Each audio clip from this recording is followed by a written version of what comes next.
महाराष्ट्र में 15 अगस्त से रात तक खुलेंगे होटल, मॉल खुलने की इजाजत। मॉल में वैक्सीन की दोनों डोज लगवा चुके लोगों को ही मिलेगी एंट्री। होटल मॉल में पूरे स्टाफ को भी दोनों डोजेस के साथ वैक्सीनेट होना जरूरी। हॉल के अंदर शादी में 100 लोगों को मिली इजाजत। खुले स्पेस में हो रही शादी में शामिल होंगे 200 लोग। स्पा और जिम भी 50% क्षमता के साथ रात 10 बजे तक खुल सकेंगे। पूरे स्टाफ को दोनों डोज के साथ वैक्सीनेट होना जरूरी। सिनेमा हॉल, धार्मिक स्थलों को अभी रखा जाएगा बंद। इंडोर गेम्स की मिली इजाजत। वैक्सीन की कमी के चलते मुंबई के सरकारी वैक्सीन सेंटर्स में लगे 12 और 13 अगस्त को नहीं लगेगी वैक्सीन। मुंबई में आज आए कोरोना के 289 केस, 9 की मौत। महाराष्ट्र में 24 घंटे में आया करीब 5,500 केस, 163 की मौत। महाराष्ट्र में अब तक मिले डेल्टा प्लस वेरिएंट के 65 केस, मुंबई में 11। जलगांव में डेल्टा प्लस वेरिएंट के सबसे ज्यादा 13 केस, उसके बाद रत्नागिरी का नंबर। मुंबई में अब तक 1,317 बेड रिडन लोगों को घर घर जाकर बीएमसी लगा चुकी है वैक्सीन। लोकसभा के बाद राज्यसभा में भी पास हुआ ओबीसी बिल। राज्यों को मिल जाएगा लिस्ट में बदलाव करने का अधिकार। नासिक में पढ़ाई न करने पर मां ने 3 साल के बेटे की हत्या करने के बाद खुद आत्महत्या कर ली। मुंबई में मोबाइल चोरी के शक में चाकू मारकर एक शख्स की हत्या, आरोपी गिरफ्तार। मुंबई एंटी नारकोटिक्स सेल ने चूना भट्टी से 2 ड्रग्स पेडलर को गिरफ्तार किया। 68 लाख रुपए किलो की 3 किलो से ज्यादा चरस बरामद। इस हफ्ते लगातार तीसरे दिन सस्ता हुआ सोना। चांदी भी 557 रुपए सस्ती होकर 62,773 रुपए किलो। 28 अंक फिसल कर 54,525 पर बंद हुआ। सेंसेक्स 2 अंकों की मामूली बढ़त के साथ 16,282 पर निफ्टी बंद। एलआईसी के आईपीओ का मैनेजमेंट करने के लिए देसी विदेशी बैंकों में लगी होड़। 18 बैंक्स ने दिखाई दिलचस्पी। एजीआर के फैसले पर समीक्षा के लिए सुप्रीम कोर्ट पहुंचा वोडाफोन। एयरटेल भी दाखिल करेगा रिव्यू पिटीशन। एटीएम में कैश नहीं होने पर बैंक्स पर लगेगा जुर्माना। नकदी न होने की शिकायत पर 10,000 की पेनल्टी लगाएगा आरबीआई। नीदरलैंड्स की टीम मोबाइल को खरीदने की प्लानिंग कर रही है रिलायंस। अधिग्रहण के लिए खर्च करने होंगे लगभग $6 अरब। विकी कौशल और कटरीना कैफ ने साथ साथ देखी फिल्म शेरशाह की स्क्रीनिंग। दोनों की डेटिंग की भी चर्चा। दिल्ली में शूटिंग कर रहे हैं रणबीर कपूर। श्रद्धा कपूर ने फैंस के साथ खिंचाए फोटो। फिल्म कभी अलविदा ना कहना को पूरे हुए 15 साल। करण जौहर ने शेयर किए कुछ सीन। तेलुगु एक्टर चैतन्य ने फिल्म लाल सिंह चड्ढा में पूरी की अपनी रोल की शूटिंग। फिल्म में बने आमिर के दोस्त। बेटी त्रिशला का जन्मदिन मनाने अमेरिका पहुंचे संजय दत्त। साथ में रोड ट्रिप किया।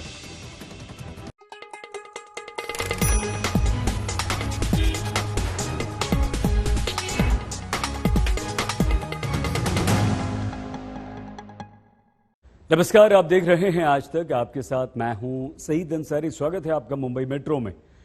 एक महिला अपने 3.5 साल के बच्चे की ऑनलाइन पढ़ाई नहीं करने पर इतनी नाराज हुई कि उसने कथित तौर पर अपने बच्चे की हत्या कर डाली, फिर खुद भी आत्महत्या कर ली। महिला के माता पिता के अनुसार महिला बच्चे की पढ़ाई न करने पर काफी तनाव में रहा करती थी। नासिक के इस घर में एक खुशहाल परिवार रहता था। एक 3.5 साल का बच्चा जिसे शायद कंप्यूटर पर ऑनलाइन पढ़ाई करने से ज्यादा अच्छा दीवारों पर अपनी क्रिएटिविटी दिखाना लगता था। पर बच्चे की मां उसकी पढ़ाई को लेकर बहुत तनाव में रहती थी। मंगलवार को मां बच्चे को ऑनलाइन पढ़ाई करवाने के लिए साथ लेकर कमरा बंद करके बैठी थी। बाहर उसके माँ बाप थे। जब शाम तक दरवाजा नहीं खुला तो उन्हें चिंता हुई। दरवाजा खुलवाया गया तो 3.5 साल के बच्चे और उसकी मां की लाश मिली। ये जो महिला थी वो अपने 3.5 साल का जो बच्चा है रिदान करके उसके साथ बेडरूम में जाके पढ़ाई कर रही थी, ले रही थी उसकी, और बेडरूम का दरवाजा अंदर से बंद किया हुआ था। और वो महिला के माता पिता बाहर हॉल में बैठे हुए थे। और जब दोपहर के 4 बजे उन्होंने चाय बनाने के लिए दरवाज़ा खटखटाया तो वो महिला ने कोई प्रतिसाद नहीं दिया। तो फिर उन्होंने कुछ तो भी उनको डाउट लगा कि इतना प्रतिसाद क्यों नहीं आ रहा है अंदर से। तो उन्होंने अपने जमाई को बुलाया। फिर जमाई और वो महिला के जो पिताजी है उन्होंने दोनों ने मिलके बेडरूम का दरवाज़ा तोड़ दिया। अंदर देखा तो जो ये शिखा थी महिला वो लटकी हुई थी पंखे से, और उसका 3.5 साल का बच्चा बाजू में मृत अवस्था में पाया गया था। पुलिस के मुताबिक उन्हें मां बेटी की जोड़ी के शवों के पास से एक सुसाइड नोट मिला है जिसमें लिखा है कि उनकी मौत के लिए किसी को जिम्मेदार नहीं ठहराया जाए। ये जो महिला थी अपने बच्चों से ज़्यादा एक्सपेक्टेशन पढ़ाई के बारे में रखती थी, उम्र के हिसाब से ज़्यादा एक्सपेक्टेशन था। उसके माँ बाप ने भी उसको समझाया था कि भाई 3.5 साल का बच्चा है तो उससे इतना एक्सपेक्टेशन नहीं लिया जा सकता। तो जब वो अंदर बेडरूम में पढ़ाई ले रही थी, हो सकता है उसमें कुछ उनका वो गुस्से वाली भी थी, तो उसने बच्चे के साथ ये उसको मार दिया और फिर सुसाइड किया। ये सब अभी फिलहाल मालूम पड़ा है। कल भी नवी मुंबई में पढ़ाई को लेकर एक मां की हत्या हो गई। नवी मुंबई के अरोली में रहने वाली 42 साल की महिला चाहती थी कि उसकी बेटी डॉक्टर बन जाए। मेडिकल की तैयारी के लिए 15 साल की बेटी को नीट क्लासेस में भी भर्ती करवाया था, पर बेटी की दिलचस्पी पढ़ाई में नहीं थी। बेटी को पढ़ाई को लेकर काफी डांट भी पड़ती थी।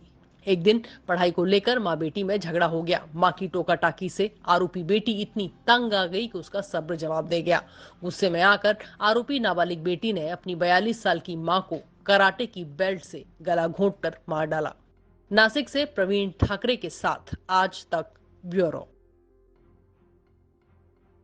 आम मुंबईकरों का लोकल का लंबा इंतजार जल्द ही खत्म होने जा रहा है। कोरोना से पहले 75 लाख से ज्यादा आम लोग मुंबईकर लोकल में यात्रा किया करते थे। अब 30 लाख लोग ही सफर कर पाएंगे, क्योंकि मुंबई समेत पूरे एमएमआर में 30 लाख लोगों को ही वैक्सीन की दोनों डोज लगी हैं। आम लोगों को पास मिलना आज से शुरू हो गया। पहले दिन 18,000 से ज्यादा लोगों ने पास हासिल कर लिया।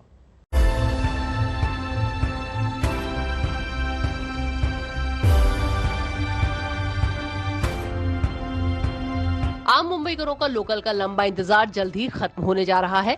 कोरोना से पहले 75 लाख से ज्यादा लोग लोकल में सफर करते थे। अब 30 लाख लोग ही लोकल में सफर कर पाएंगे, क्योंकि मुंबई समेत पूरे एमएमआर में 30 लाख लोगों को ही वैक्सीन की डोज लगी है, जो लोकल में सफर करने की पहली शर्त है। आज से आम लोगों को पास देने के लिए मुंबई के 53 रेलवे स्टेशनों पर 358 हेल्प डेस्क ने काम करना शुरू कर दिया है। आता बस नाही यायचे, आता दादरला यायचे। मी राहायला मीरा रोडला, मीरा रोडवरनं बसने दादरला यायचे।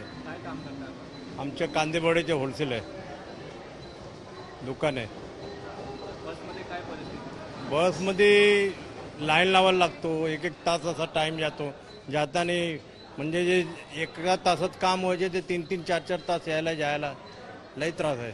अभी ट्रैवलिंग तो अभी चालू है। अभी कंपनी हमारा बस कंपनी से बस आता है, चालू है। मैं प्रभादेवी में रहता हूँ, कांदिवली महिंद्रा और महिंद्रा से अभी वो लोग बस ट्रैवलिंग हमारा बस है बंद कर टाइम लगता था बस 45 मिनट लगता था। इन हेल्प डेस्क पर पहले कोविन ऐप पर लोगों का वैक्सीन सर्टिफिकेट चेक किया जाता है, फिर फोटो आईडी प्रूफ देखा जाता है। दोनों डॉक्यूमेंट सही पाए जाने पर एक कोविड सर्टिफिकेट दिया जाता है। इसके बाद टिकट खिड़की से ये सर्टिफिकेट दिखाने पर रेल्वे का मासिक पास मिल रहा है। पास बंद होता त्यावेळी आम्ही बाय आमच्या स्वतःच्या ओन व्हेकलने प्रवास करत होतो, पण त्यावेळी कसं आता खूप त्रास होत होता। त्रास म्हणजे आपण ज्यावेळी ट्रॅव्हल करतो तर प्रत्येक वेळी पेट्रोलचे रेट्स वाढत होते किंवा काय होतं। आज जे आता मंथली आणि ट्रॅफिक एवढं तुफान असायचं की आम्हाला अर्धा पाऊण तासाच्या ट्रॅव्हलिंगसाठी जवळपास आम्हाला 1-1, 2-2 तास लागत होता। हालांकि बहुत सारे लोग ऐसे हैं जिन्हें लोकल में रोज ट्रैवल करने की जरूरत नहीं है, पर उन्हें भी मासिक पास लेना पड़ रहा है और वो इससे खुश नहीं है। अभी मेरे को क्या दिन जाने का नहीं, अभी कभी जाने का होगा, किधर थाना जाने का, कभी कुर्ला जाने का है, तो मेरे को क्या टिकट कैसा पहला मिलता था वैसा उसी तरह जाना मांगता है। तो अभी मैं कैसा जाऊँ, क्या पास लेके अभी महीना पास लेगा, फिर बाद में 1 महीने के बाद क्या करने का। फिर अप्रैल में कोरोना की दूसरी लहर शुरू होने के बाद से ही आम लोगों के लिए लोकल बंद कर दी गई थी। फिलहाल सिर्फ सरकारी और एसेंशियल स्टाफ ही लोकल में यात्रा कर रहा है। सरकार की लोगों से अपील है कि वो हेल्प डेस्क काउंटर पर भीड़ न लगाए, कोरोना प्रोटोकॉल का पालन करें। जल्द ही ये पास ऑनलाइन भी मिलने लगेंगे। डेली टिकट्स इस वक्त नहीं इशू की जा रही है। 15 अगस्त से ये पासेस जो मंथली पासेस हैं वो वैलिड हो जाएंगे और इस पूरा जो प्रोग्राम है इससे उन लोगों को काफ़ी आसानी होगी जो दूर रहते हैं, मुंबई के सबर्बन इलाके में रहते हैं, ठाणे, वसई, विरार, और वहाँ से मुंबई की तरफ जो काम करने के लिए लोग आ रहे थे, जो बसों में लोग आ रहे थे, अब उन्हें ट्रेन की सुविधा 15 अगस्त से उपलब्ध होगी। कैमरा पर्सन मंगेश आंबरे के साथ मुस्तफा शेख, आज तक। स्वागत आपका मुंबई मेट्रो में एक बार फिर से। कोरोना की दूसरी लहर का असर कम होते ही हमारे देश भर के स्कूलों में पड़े ताले खुलने लगे या फिर खुलने की तैयारी में। लेकिन क्या बच्चों को स्कूल भेज देना अभी सुरक्षित है, विशेषकर तब जब अभी बच्चों की कोरोना वैक्सीन तक नहीं आई। बच्चों के स्कूलों को खोलने का यह सवाल इसलिए भी और गंभीर हो गया क्योंकि स्कूल खोलने में तेजी दिखाने वाले 3 राज्यों हिमाचल प्रदेश, पंजाब और हरियाणा में स्कूली बच्चों के कोरोना पॉजिटिव होने के तेजी से मामले सामने आए हैं।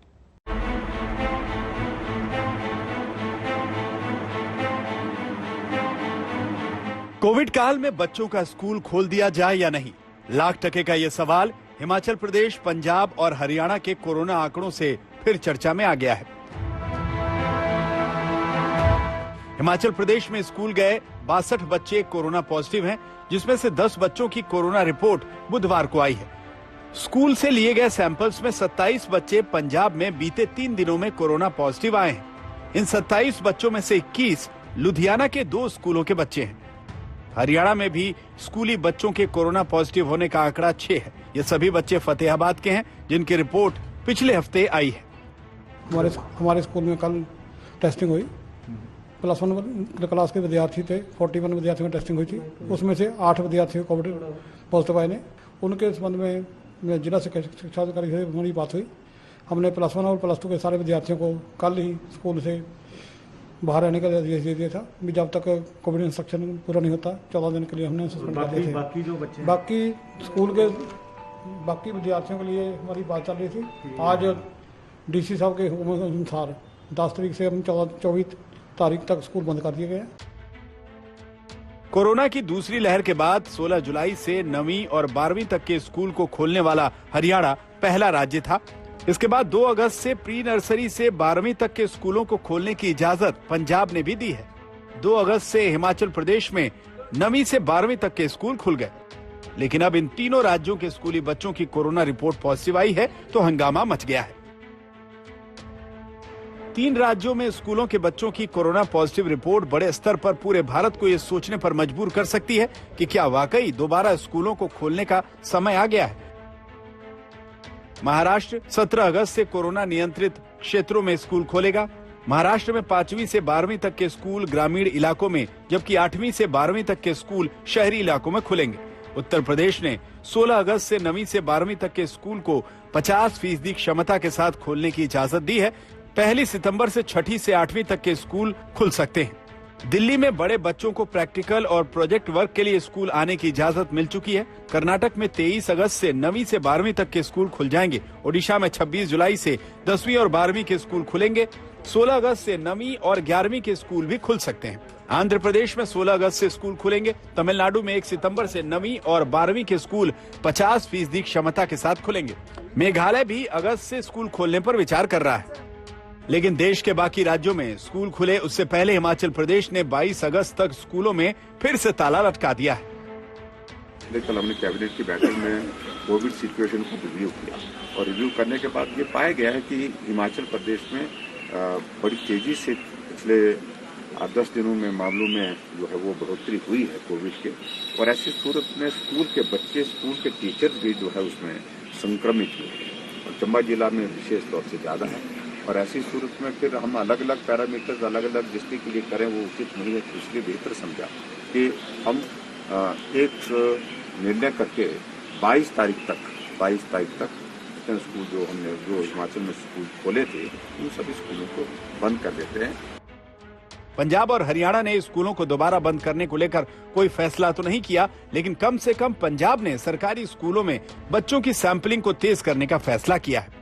हाँ, ये हमने डिसाइड किया है कि हर रोज 200 बच्चों के पीछे एक बच्चे को टेस्ट करने का हमने टारगेट रखा है। और टोटल 3,35,000 स्टूडेंट्स हैं जो प्राइमरी से लेकर सेकेंडरी एजुकेशन तक पढ़ते हैं। और उसका जो 200 के पीछे 1 की रेशियो है लगभग 1500 के करीब बनती है। हर रोज 1500 से ऊपर अब 2000 भी जा सकता है, 1700 भी जा सकता है, पर ये टेस्टिंग हम कंटिन्यूसली करेंगे बच्चों में।